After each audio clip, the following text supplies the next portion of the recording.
There's a methodological framing. There is no such thing as getting it out there. That's otherwise known as spray and pray. And it was a stupid idea 30 years ago, and it's a really stupid idea now. Like, if you want to throw money around, go ahead and do it. But you'll notice that the marketing players who have the most money are often the most disciplined. They don't go for generalized audience segments.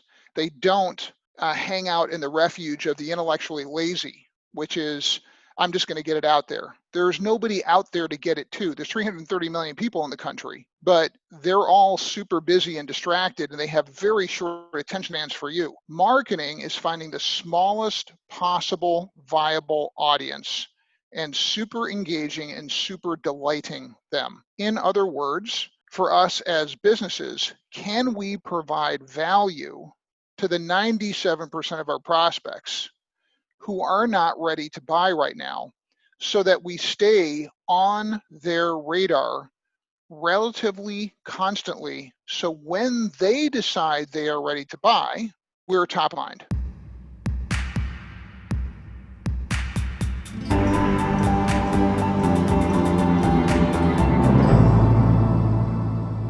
Welcome, everybody. Thank you so much for joining me for another Growth Secrets interview. I'm here today with Mike Casey. He is the founder and the president of one of the nation's leading Marcom companies focused on the clean tech industry. He's helping them to really grow their organizations without getting picked on by the regulators and by those who would seek to slow them down. So he's a pioneer, he's a marketer, he's a business guy with a lot of interesting stories, and so I'm excited for what we're going to talk about today. Mike, thank you so much for joining me. Thanks for having me. It's fun to be on.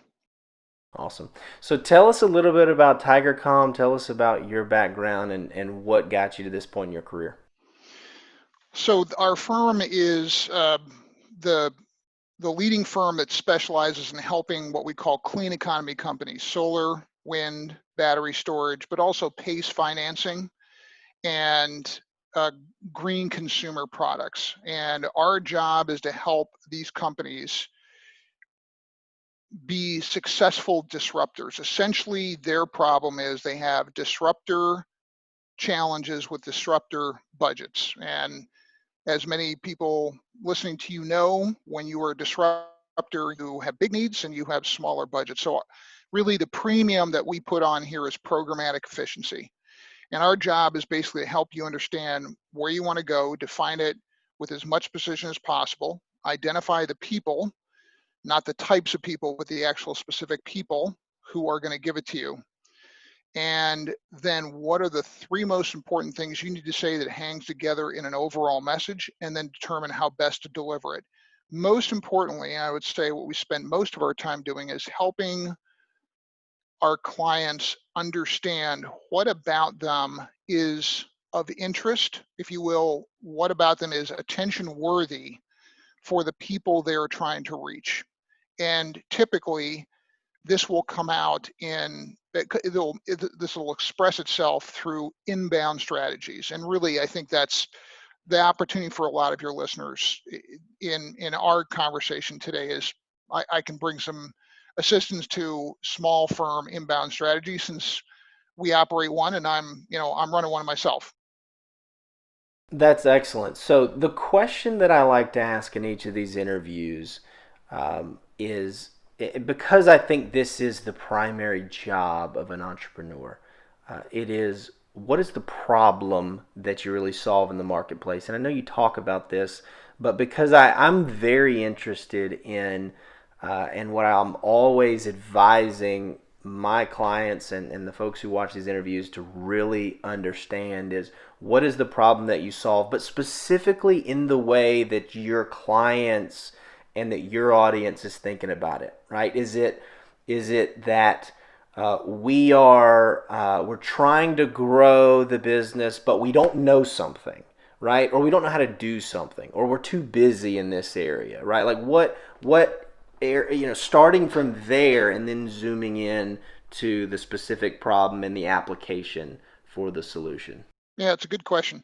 We typically solve what I call the clean economy paradox. These are people who have brilliant product advances, super smart engineering solutions to large and very pressing regional or national problems. For some reason, their approach to making their case to customers and to investors is often much more nascent. It lags far behind the brilliance of their product advancement. It's way ahead of whatever brilliance in their public case making. And that gap, that's kind of where we live. We live to close that gap up. It's the most succinct way I can explain it. No, that does help to understand, and I appreciate you kind of giving the 101 answer because it's a unique field that you're in.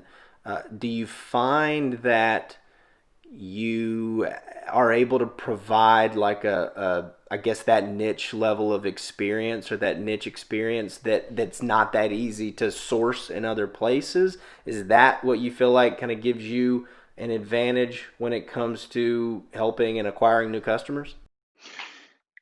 Short answer is yes. And I think heard through the lens of your audience, I think the most important thing is to determine whether or not you as an entrepreneur, are you disrupting within an existing industry, or are you starting, so are you a new sector within an industry that already exists and there's incumbents who you can both learn from and from whom you can express pushback, right? Because if it's large market share for in the hundreds of billions of dollars, no incumbent is going to just sit back and let you eat their lunch. They're going to push back. That's the way the big kids play. If you are, for example, Google or Facebook or micromobility companies like Lime or Bird, you are essentially a new industry. You don't have an incumbent you're disrupting. You will end up disrupting all sorts of traditional ways of doing things, but you're not bearing in on a particular set of incumbents who see you as a direct competitive threat to them. I Lime and Bird are up against the taxi cab industry. Not really much of an industry. It's so that is quite important, because if you are a new sector within an industry, you have a different set of complexities to unlock than you do if you're creating a new industry. It's a very fundamental distinction. And I think, but if you have an audience primarily of early stage companies, entrepreneurs who are looking to grow quickly, then they don't need to build into their business plans budgets, both in time and energy, to handle the reactions of the disrupted.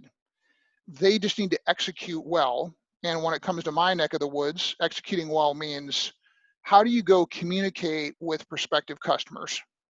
And we live in this question, I would say 70% of the time in any given week. And the short answer is, regardless of the nature of the purchase, whether you are, if you're not going to go get a cup of coffee at Starbucks, if you're going to buy this mug or something like this, what are you going to first do if you're going to go buy this for your wife's birthday?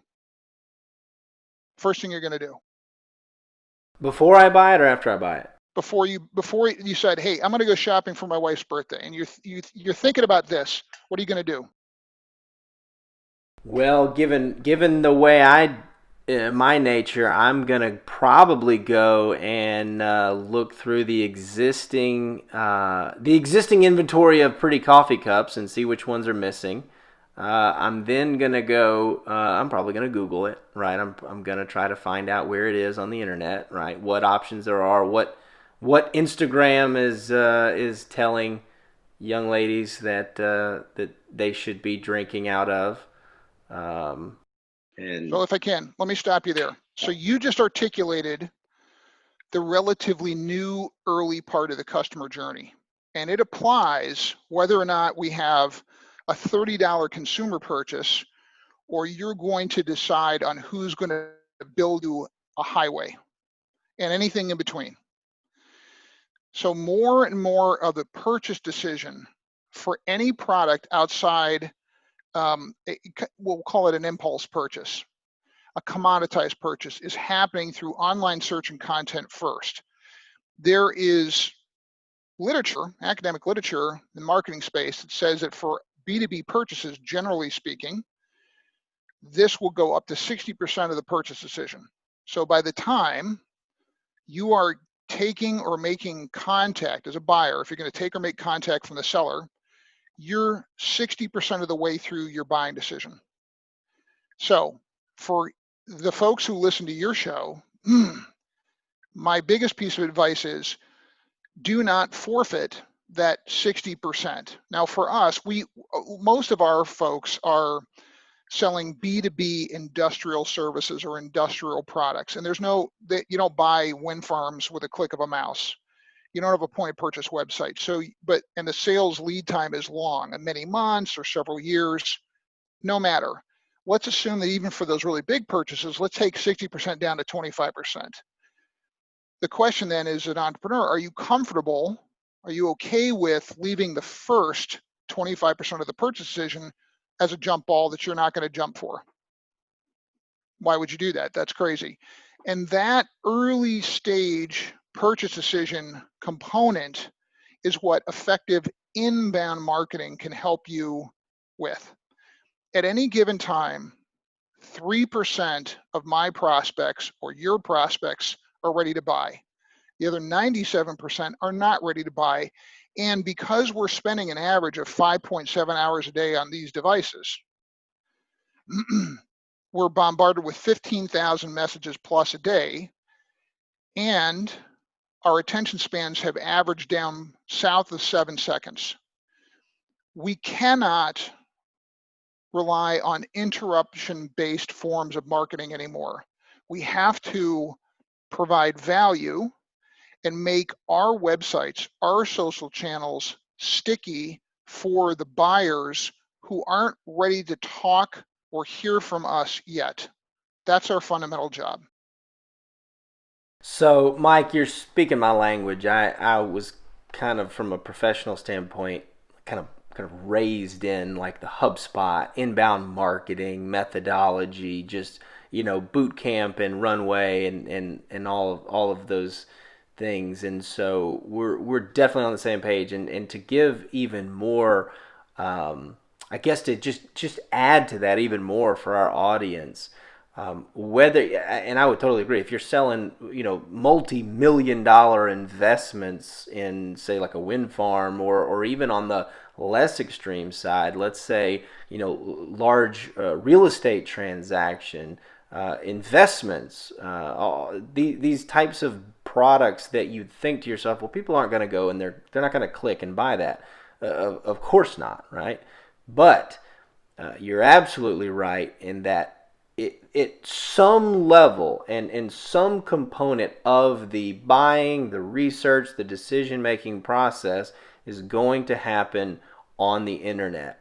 And I love the analogy you used, the jump ball that you're not even going to jump for. I would picture that as just saying, hey, you've got the ball, and instead of even having a jump ball, you're just saying, here, you give it a few shots, right? I'll let you take the first few shots. In fact, you can go and lay it up, and I won't even guard you. We'll just wait until the end in the fourth quarter, because everyone knows that the fourth quarter is all that really matters. Yeah, but if you're down 40 going into the fourth quarter, you're not going to be in a good position to win. And so if for no other reason, it's almost a defensive position, right? I want to make sure, and we actually talked about this. I've got a client, and we're the other day, and we were talking about this.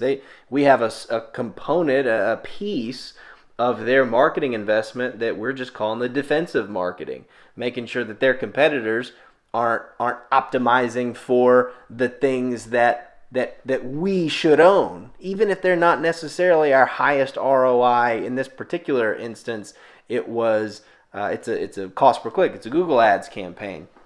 But even if those aren't exactly our highest producing keywords, well, we don't want the other guys to have it because they're going to take it right out from under us.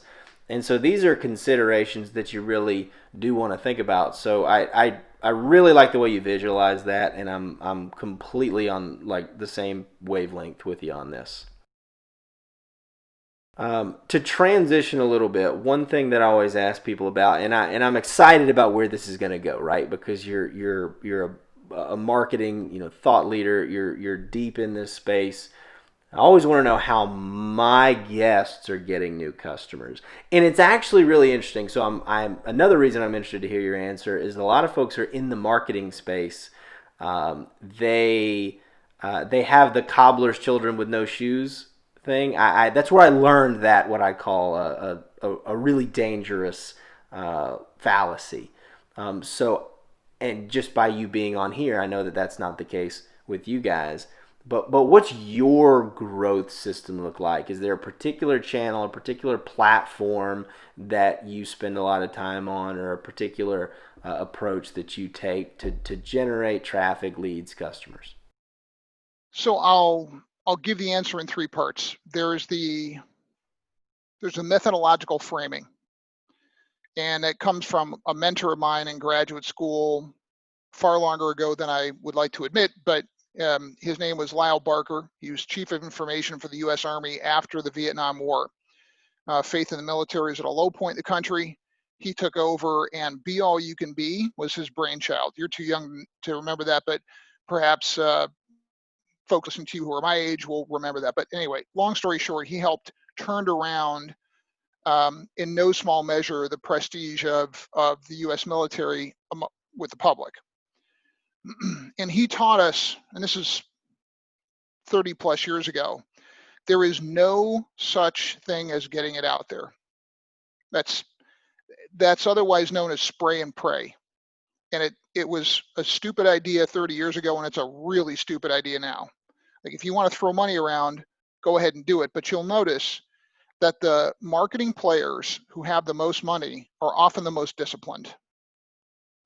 They don't go for generalized audience segments. They don't hang out in the refuge of the intellectually lazy, which is, I'm just going to get it out there. There's nobody out there to get it to. There's 330 million people in the country, but they're all super busy and distracted, and they have very short attention spans for you. So your job as an entrepreneur is to pay attention to the Seth Godin maxim. Marketing is finding the smallest possible viable audience and super engaging and super delighting them. In other words, for us as businesses, can we provide value to the 97% of our prospects who are not ready to buy right now, so that we stay on their radar relatively constantly, so when they decide they are ready to buy, we're top of mind. That's the methodological framework. Platform-wise, we're heavily on LinkedIn, our blog, and I'm a contributor to several publications that are relevant to my sector, and I do a lot of these interviews. And then the third is we produce a pretty steady stream of what I'll call insight. And I want to hat tip to a guy named David Baker. He is one of the gurus of the small cottage industry of consultants that consult people like me who own creative professional services firms. And Baker said, he's got this saying, nobody's reading your newsletter. Hi, I've passed my 5th year here at such and such, and I ate this for lunch, and who cares? Like, Reed, you reached out to me for this interview. You are someone interested in me, but really what you're interested in is the value I can provide to your listeners, because you're interested in clicks and growth and ears. And if I get on here and just self-referentially ramble, I'm falling short of delivering value to you and potentially some clients that I don't know exist that are out there. If, on the other hand, I can tell prospects something interesting about themselves, interesting and useful about themselves that they did not already know, I have moved from content to insights. And we don't produce a lot of content, but we produce insights, and they're pretty high grade. They get good reviews, they're insightful, they take a long time to produce, and that's why we're spitting them out about once a quarter. So, folks, I really want you to pause right now and rewind and replay what Mike just said, especially the part where he said, nobody wants to read your newsletter. Subscribe to our blog, nobody wants to do. Get updates in your inbox. Nobody wants that, right? If your objective is to use content to generate leads and to get people into your marketing funnel, you better be doing something. You better be giving something in exchange that is of value, because they're going to pay for it with their information, right? Nothing is free. So if you want their contact information to be able to market to them further, you've got to make sure that is a value exchange. And the best way to be a true value exchange, in my opinion, and you used the phrase, or you phrased it as, is not information, but insight. And the way I like to frame it similarly, but just to add to it, not to disagree in any way, but is to say that you've got to provide some sort of panacea, some sort of a painkiller to a problem, some sort of a solution. And I hate the word solution, to be honest. I think it's so overused. But think of a Band-Aid. Another way I've talked about this before is you have to provide the bridge between where your audience is and where they want to be, right? In our context, we provide differently, but we provide marketing and growth services, right? Companies are in a place where they're not growing the way they want to be, and they want to be in control of their revenue, and they want to be profitable, and they want to be able to add more people to the team and be able to pay for it, right? We are providing the bridge in between where they are and where they want to be. And we're going to talk to them about that. We're going to give them insights on how they can get there. Now, there's a component of that bridge. There's a part of that bridge that requires that they give us money in exchange for parts of that bridge. Now, another way to say it, another way to look at it, and this is actually how I feel, I'll give you all of the steps. Without us, without a Reed's team or a Mike's team, you can follow the steps and maybe get there. But you're a beginner, you're a newbie, you're doing it yourself, you're figuring it out to the best of your ability, and it may happen in X time frame. Well, what you and I do, and folks, especially if you're in a knowledge-based service business, is you're going to help them shrink that timetable, right? So by demonstrating you have the ability to provide that bridge, and to do business with you is to shrink the timetable for getting across that bridge. That's how you use marketing and content to get people into your ecosystem.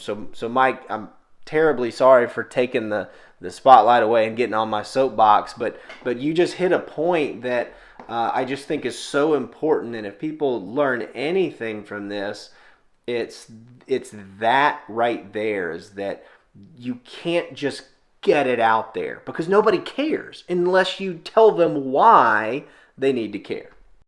And I'll enhance that. When I do the LinkedIn write-up of my appearance with you here once this show runs, I'm going to actually excerpt what you said, if you don't mind. I'll put that in the LinkedIn thing because I think it's really good. Here's the bar to clear, because I'm a simpleton and I like things simple. So the bar to clear is just one. Are you able to tell them something about themselves they did not already know that they can put to use that's valuable to them? If you can do that, you are demonstrating mastery of their needs and the ability to solve their problems. Richard Branson once said, any fool can complicate something, it takes a master to simplify it. So if you can fit insight into short forms, you are demonstrating mastery. If you don't have anything else to say and you're putting pictures of your socially distanced meeting out in the parking lot at the office place, or yeah, that's fine. But let's be clear, it's the ornaments on the tree, it's not the presents underneath, and it's actually a fairly important thing. So we have large B2B customers who are selling industrial products and services, who are spending staff time on Instagram, who are spending time on Facebook for Marcom purposes. And you're thinking, what are you doing? And there's like Facebook's for the weekend. Facebook is for social conversations. Now, if you're doing public affairs, Facebook is central. But for Marcom, if you're doing B2B, LinkedIn is where the action's at. And how you use LinkedIn is quite important. I would say that the more I've gotten active over the last 2-3 years and followership's picked up, I get at least 2 or 3 people a week contacting me out of the blue, and they're just, I'd like to add to my network. And I look at what they are, and they're like, well, they're a financial advisor, they're an accountant. And I'm just thinking, dude, 1-800-SUCK. I mean, that's kind of all you want to do is just get me to connect. And then the very next thing you're going to do is say, we are really good at providing accounting services. Can we talk to you about that? How would Tuesday work? And I'm thinking, okay, so there's no relevance, no value, no demonstration that you understand my business. You're not paying attention to me. You just want to, quote, get it out there. So the thing about the current marketing environment, there are certain immutable demands. You can ignore them because it's a free country and you get to make your choices and you get to reap the consequences. But if you are spraying and praying, you don't get to cry that it's not working, because it just doesn't work. Here to that. If you're not doing things, I would just expand that and say if you're not doing things that have a prayer of working, don't decry the entire platform. I had a client who we suggested. I don't even remember what it was, to be honest. I think it was, let's say, Facebook ads. What to say we experiment with Facebook ads? Those don't work. Facebook ads don't work for our customers. Our customers aren't on Facebook or LinkedIn or whatever it was. Again, I don't remember. And it was like, okay, tell me about that. What makes you say that? Well, we've done that before and we've never gotten anything. Okay, well, tell me what you did. Like, yeah, we spent like $100 on Facebook ads and we didn't get a single thing. Your lowest price thing is $50,000, and you expected to get a qualified lead for $100 spend. It's like, you don't get. That's like saying, oh well, the working out, exercise doesn't work because I went one day to the gym and I didn't have 6-pack abs. Right? That stuff doesn't work. That's just not a wise way to do business. Now, if you do the right things and you do them the right way with guidance, and you find out that there are better channels for your business and for your audience that you have found through testing and through experimentation and through data, well, I'm right there with you. We're on the same page there because we're using real intelligence to make decisions, and so that's something I harp on quite a bit. So we're absolutely on the same page there, Mike. Look, I want to be respectful of your time and that of our audience. This has been a really great conversation. Mike, how can people learn more about you and how can they follow you guys? Oh, thanks. Well, I'll just come to Tigercomm with 2ms.us, and I'm on LinkedIn. It's Mike Casey Tigercomm, and we'd love to hear from people if they've got Marcom needs, particularly if you're in the clean economy, we specialize in helping you. Excellent. Well, folks, if you have feedback for me or if you have questions for Mike, definitely reach out, leave a comment down below. We'll make sure to get to them. And if you want to reach out to me privately, I can put you in touch with Mike. If you can't follow those links, we'll put them in the comments below as well. Mike, I want to thank you again for joining me. And for those of you who are watching at home, thank you all for being a part of this. We are looking forward to the next interview. We'll see you on it. Thanks so much.